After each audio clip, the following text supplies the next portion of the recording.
Assalamualaikum warahmatullahi wabarakatuh. Perkenalkan, saya Citra Besari dengan NIM 0241440 dari kelompok B8. Pada kesempatan kali ini saya akan melakukan sebuah tugas praktikum lab anatomi di blok 1.3 sistem pencernaan dan metabolisme. Baik, untuk yang pertama mengenai lapisan dinding abdomen. Lapisan dinding abdomen terbagi atas dua hal, yaitu anterior dan posterior. Pada bagian anterior biasanya dikategorikan menjadi anterolateral, dan begitu pula dengan yang lapisan posterior. Untuk lapisan anterior ini atau anterolateral itu di bagian depan dan samping, dan posterior bagian posterolateral bagian belakang dan sampingnya. Untuk pembagian lapisan, yang pertama di bagian anterior yang paling luar adalah kulit. Kulit merupakan lapisan terluar dari dinding abdomen dan seluruh tubuh kita. Lalu yang kedua, di bawahnya kulit ada fascia superficialis, terdiri atas dua lapisan, ada lapisan lemak atau fascia gambar, dan lapisan membranosa atau istilahnya fascia scarpa. Untuk lapisan gambar ini biasanya disebut juga dengan panniculus adiposus. Ini merupakan penerusan dari lapisan superficialis ketika dia berada di daerah skrotum, disebut dengan fascia dartos. Saat dia menuju ke regio femoralis, dia akan menjadi fascia lata. Lalu ada fascia coles. Fascia coles ini merupakan penerusan dari fascia dartos, atau ada di dalam fascia dartos itu, maksudnya ke dalam lagi. Selanjutnya ketika ada fascia profunda. Fascia profunda ini terdiri atas 3 lapisan, ada lapisan superficial, intermedia, dan ada lapisan dalam. Lalu untuk selanjutnya ada musculus dan aponeurosisnya. Untuk yang pertama, lapisan pertama paling luar, yaitu ada untuk lapisan pertama ini ada lapisan musculus externus obliquus. Selanjutnya ada di lapisan kedua ada musculus obliquus internus. Lalu di lapisan 3 ada lapisan transversus abdominis. Untuk di bagian anterior dan posteriornya, untuk di bagian anterior ini ada rectus abdominis dan musculus pyramidalis.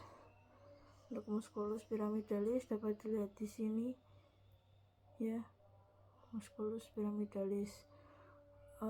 Untuk flat, jadi di musculi aponeurosis ini ada yang flat muscle dan ada yang vertical muscle. Untuk yang flat muscle ada 3, yaitu musculus externus ada musculus obliquus externus abdominalis, lalu ada musculus obliquus internus abdominalis, dan satunya ada musculus transversus abdominis. Sedangkan kalau yang otot vertikal ada musculus pyramidalis dan musculus rectus abdominis. Untuk musculus rectus abdominis ini terbagi oleh tendinosus intersection. Ini ada gambaran lainnya sini ada musculus obliquus internus abdominalis, musculus obliquus externus abdominalis. Lalu untuk yang vertikal di sini di gambar ini ada musculus rectus abdominis dan musculus pyramidalis. Sedangkan di garis tengah sini ada garis pembaginya, yaitu biasanya disebut dengan linea alba. Kita lanjut. Jadi di bagian musculi et aponeurosis ini ada namanya struktur yang disebut dengan vagina musculi recti. Jadi vagina musculi recti adalah sarung aponeurosis yang membungkus rectus abdominis dan musculus pyramidalis. Jadi vagina musculi recti ini nanti dia itu gabungan dari aponeurosis, musculus transversus abdominis tadi, dan musculus obliquus dari aponeurosis musculus obliquus externus abdominalis dan aponeurosis musculus obliquus internus abdominis. Lalu di sini ada linea arcuata. Linea arcuata nanti akan jadi dua bagian, ada 3/4 superior dan 1/4 inferior.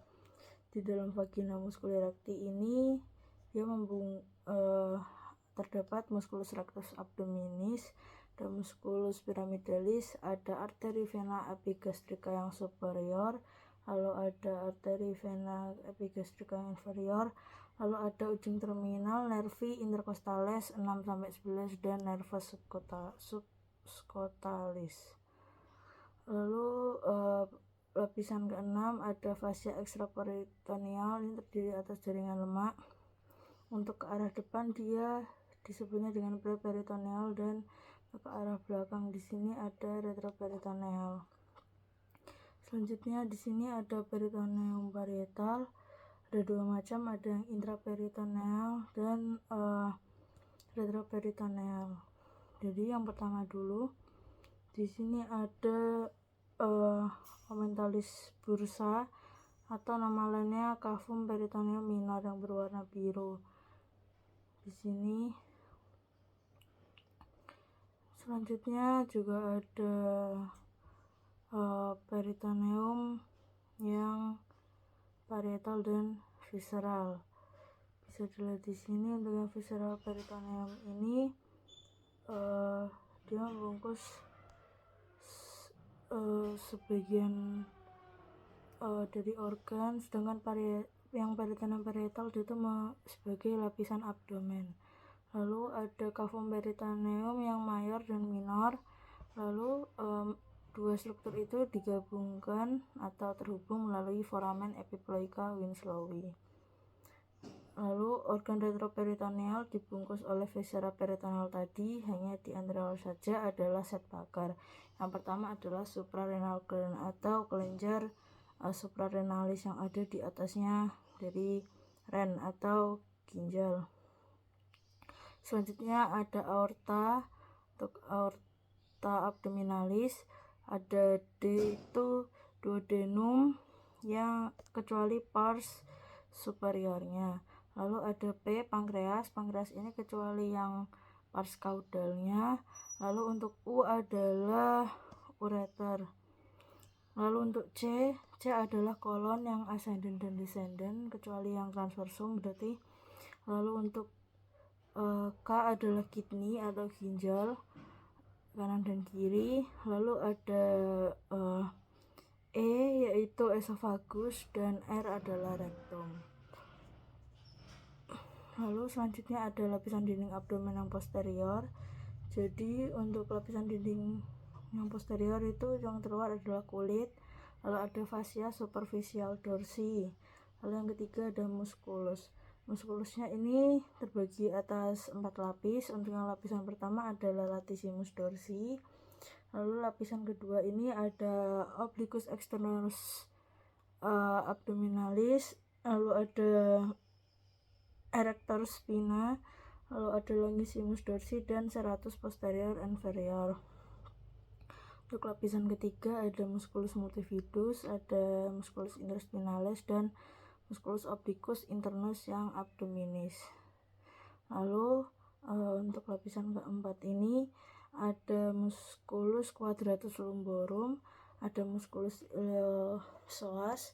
Jadi musculus iliopsoas itu dari musculus psoas dan musculus iliacus yang menyatu gitu. Lalu ada musculus transversus yang abdominis.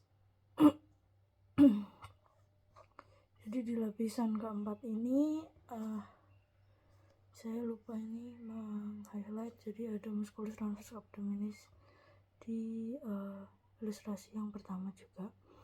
Selanjutnya lapisan keempat ada fascia extraperitonealis berupa jaringan lemak, dan yang terakhir ada peritoneum parietal. Selanjutnya soal yang C, duplikator peritonei. Duplikator ini merupakan penggantung organ-organ. Contohnya di sini adalah mesentery, yaitu duplikator yang menggantung dari intestinum tenue. Lalu ada mesokolon yang menggantung dari kolon transversum. Lalu ada mesoappendix, dia menggantung struktur appendix.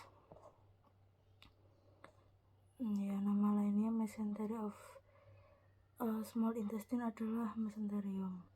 Hanya di mesenterium ini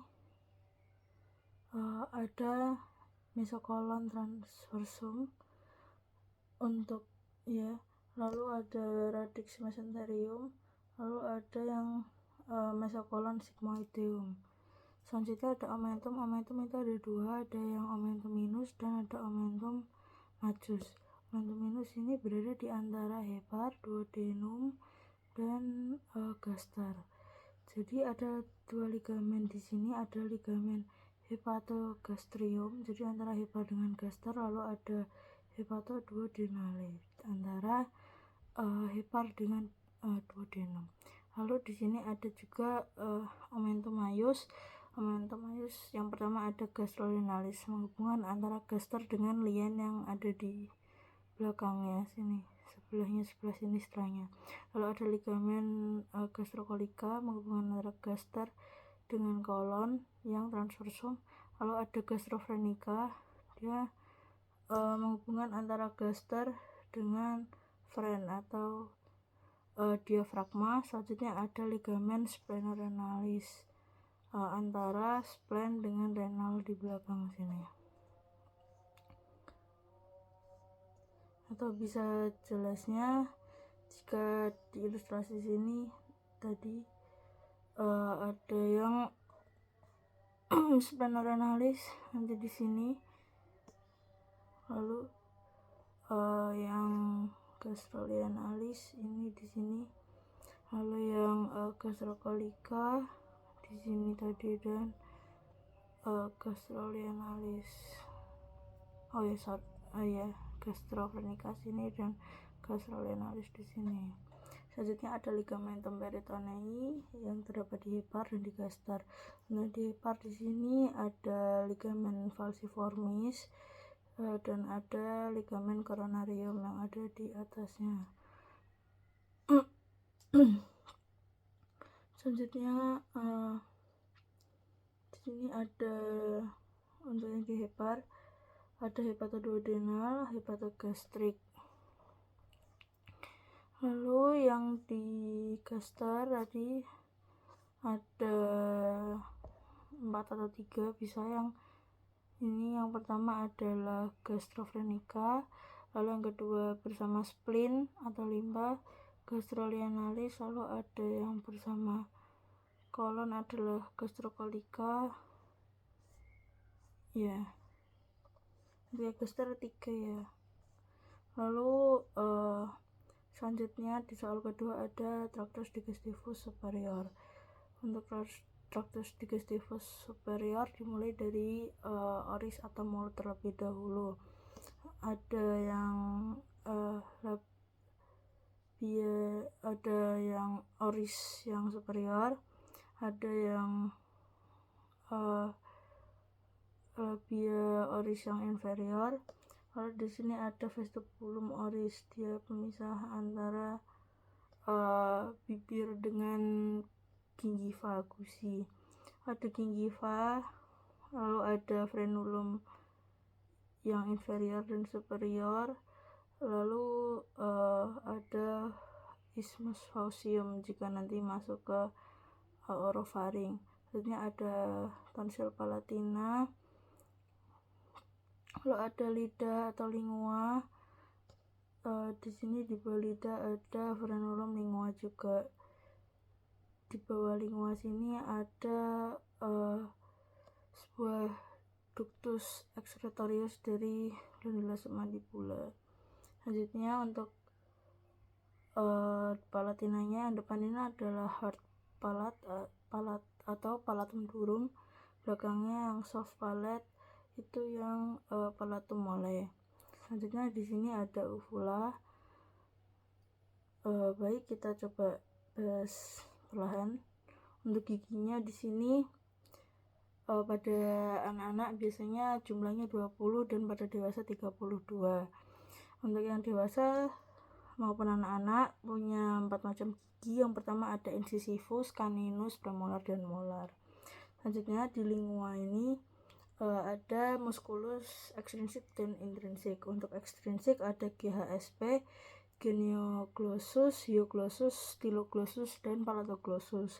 Untuk yang musculus intrinsik ada LLTV, longitudinal superior, longitudinal inferior, ada transversus, dan yang vertikal. Selanjutnya musculus palatum durum yang depan sini ada telepup, tensor levi palatini, levator levi palatini, palatopharyngeus, lalu ada uvula dan palatoglossus. Untuk annulus Waldeyer, jadi ada struktur ini akan menyerupai cincin yang disebut dengan annulus Waldeyer. Ini merupakan kumpulan-kumpulan dari tonsila. Tonsila ini adalah tonsila yang pharyngealis atau disebutnya adenoid.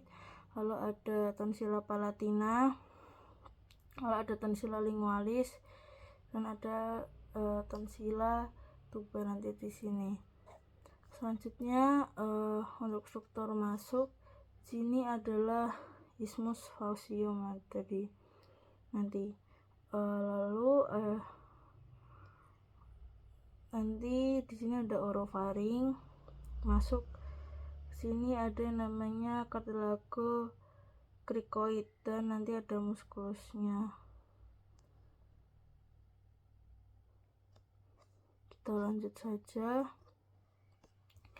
Setelah mulut, maka makanan akan masuk ke esophagus atau kerongkongan.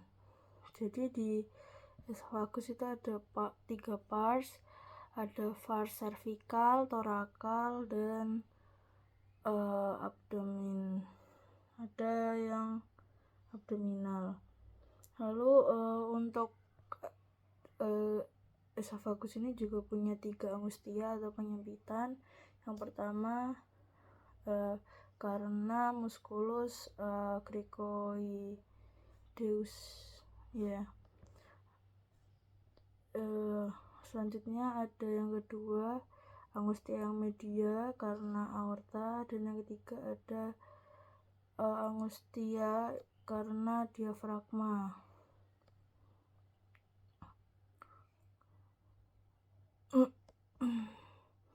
Jadi untuk kerongkongan ini terdiri atas 2 macam muskulus, ada yang muskulus longitudinal dan muskulus sirkuler. Selanjutnya makanan berlanjut ke gaster. Di gaster ini pada bagian awal makanan akan masuk ke bagian kardia. Lalu di kardia ini di sini ada yang namanya struktur sphincter gastroesophageal atau disebutnya dengan lower esophageal sphincter. Begitu pula tadi di esophagus bagian atas ada juga upper esophageal sphincter. Untuk di lambung atau gaster ada 3 macam muskulus.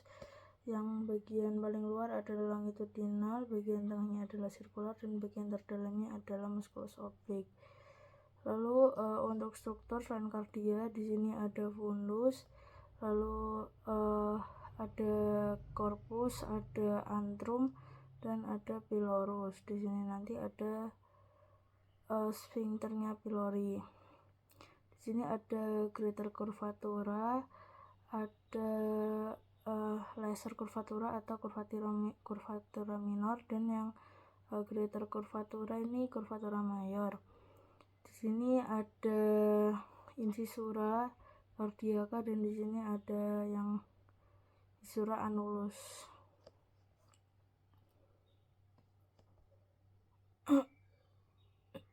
Baik, untuk struktur di dalam lambung ini dia berupa lipatan-lipatan, disebutnya rugae. Jadi ketika lambung terisi banyak makanan, maka rugae ini akan tampak hilang gitu karena dia membesar. Seperti ini, misal ini masih ada rugae-rugenya, nanti ketika telah terisi nanti dia akan melebar. Lalu untuk proses makanan, jadi makanan itu nanti diproses secara mekanik dan enzimatik petialin di mulut. Lalu selanjutnya bolus tadi itu akan diteruskan ke kerongkongan, lalu masuk ke lambung. Lalu bagaimana sih kompensasi sphincter dan gerakan pencernaan saat dia makannya rakus? Sosok tokoh ya. Jadi ketika pada kondisi normal di lambung kan ada HCl. Di situ HCl itu fungsinya untuk membunuh zat-zat asing yang masuk ke dalam tubuh melalui saluran digestiva gitu, sistem digestiva. Akan tetapi ketika bolus atau makanan yang terlalu banyak masuk ke lambung, maka tidak memungkinkan HCl juga akan naik gitu ya. Jadi ketika naik ini nanti di sini kan ada namanya sphincter esophagus gastroesophageal atau LES. Nanti HCl ini bisa keluar naik ke kerongkongan, dan ini tuh bisa menyebabkan GERD. Jadi ketika HCl naik ini itu si LES nya itu bakal melemah ototnya gitu, jadi bisa memungkinkan HCl nya naik dan rasa panas dan perih gitu di bagian dada.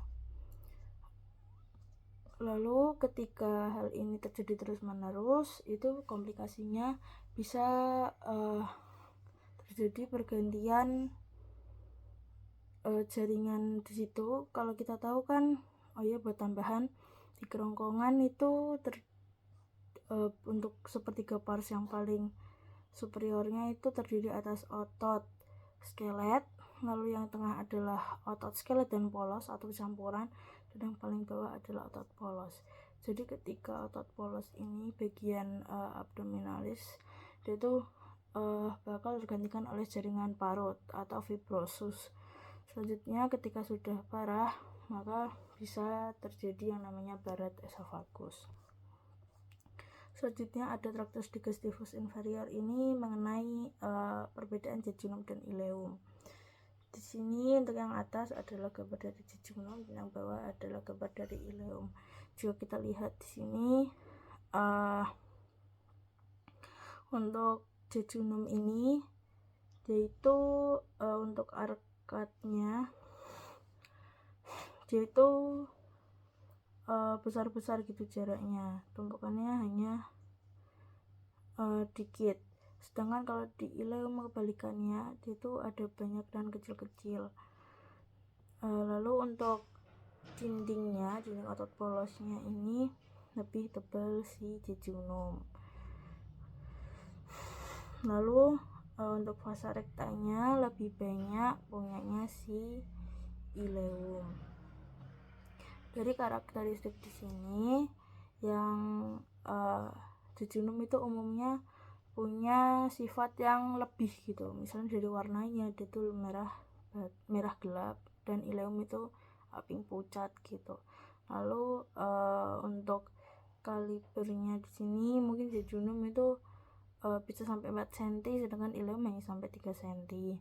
Lalu untuk di vaskularitasnya untuk jejunum itu lebih besar dan yang ileum itu lebih kecil gitu. Untuk vasa rectanya jejunum itu lebih besar dan ileum lebih kecil dan seterusnya.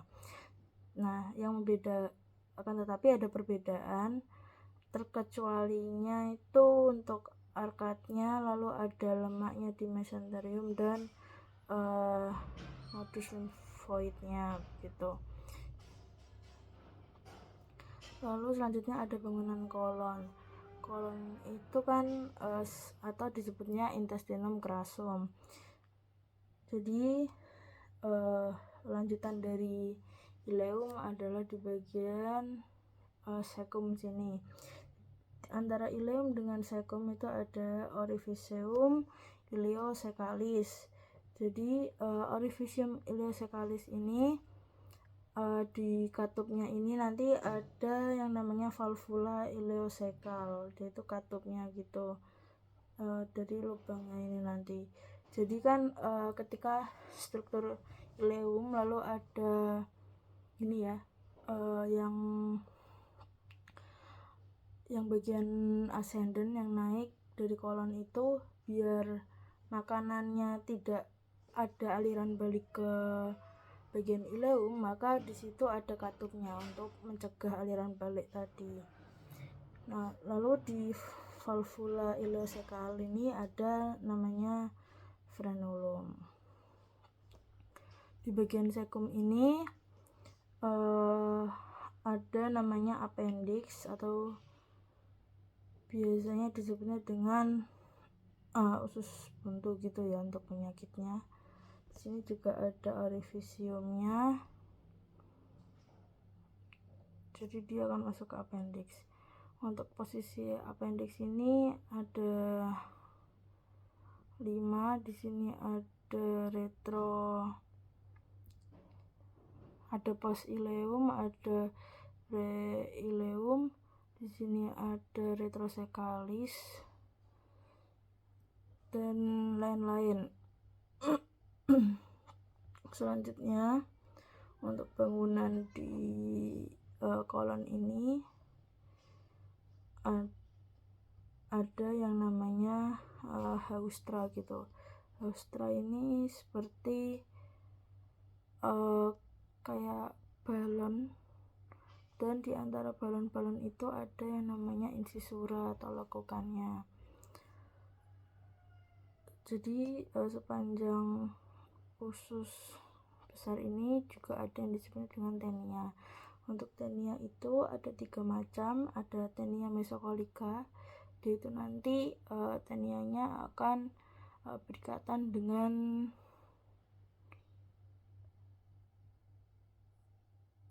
mesocolica ini dia ada di kolon. Lalu selanjutnya ada tenia libera. Tenia libera itu dia bebas. Selanjutnya ada tenia amentalis, dia akan berikatan dengan amentum maius. Untuk selanjutnya di sini kita naik di bagian dextranya, ada flexura hepatica atau flexura colica dextra, dan begitupun dengan sebelah sinistra ada flexura splenica atau flexura colica yang sinistra. Lalu setelah yang bagian ascendant, transversum dan descendant, di sini ada kolon sigmoideum, lalu di sini ada recto sigmoid junction, sini rectum, dan ke bawah adalah anus.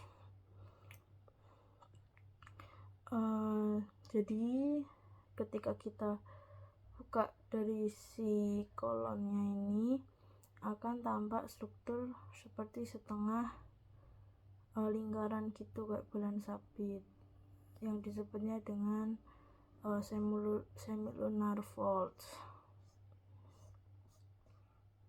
Lalu yang terakhir di sini adalah bagian anus. Untuk anus di sini ada 4 macam musculus otot, ada sphincter ani internus, sphincter ani externus, corrugator ani, dan levator ani atau puborektal. Untuk otot yang terdiri dari otot polos adalah sphincter ani internus dan corrugator ani. Lalu untuk yang otot skeletnya ada musculus sphincter ani externus dan musculus levator ani atau rectalnya. Untuk mulai itu yang pertama ada longitudinal musculus, lapisan longitudinal dan sirkuler. Selanjutnya ada musculus levator ani muscle yang otot skelet. Selanjutnya ada garis anarektal, ada kolom atau kolomnya dari si anal anus disebutnya morgagni.